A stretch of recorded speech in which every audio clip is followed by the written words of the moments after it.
Good morning. এখন আমরা আছি হচ্ছে হরিদ্বারে। তো হরিদ্বারে যে রুমটায় রয়েছে ছাদের সামনে রুম আমাদের। তো মানে ছাদের রুম আর কি, ছাদের রুমটা দেখা। এই যে এটা হচ্ছে আমাদের 502-এর রুম। আর এবার ভিউটা দেখা, রুম থেকে বেরিয়েই ভিউটা হচ্ছে এটা। এখানে হচ্ছে তোমার চণ্ডীদেবীর মন্দির, জুম করে দেখি তাড়াতাড়ি করে। হ্যাঁ, এই চণ্ডীদেবীর মন্দির। এই যে সামনে গঙ্গা বয়ে যাচ্ছে, দেখো সামনে দেখো গঙ্গা বয়ে যাচ্ছে, নিচু কর। হ্যাঁ, গঙ্গা বয়ে যাচ্ছে দেখো।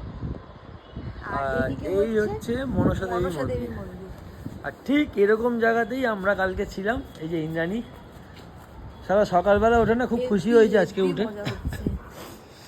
আমাকে একটু দেখিয়ে দাও। Good morning. এখন আমরা একটু গঙ্গার ধারে যাচ্ছি। ওরা আগেই চলে গেছে। ওরা উঠতে পারে, অনেক সকাল সকাল ওরা উঠতে পারে, কিন্তু আমাদের সেরকম একটা অভ্যাস নেই। তো ওরা গঙ্গার ধারে চলে গেছে। আমরা 7টা বাজে এখন আমরা বেরোচ্ছি। চলো।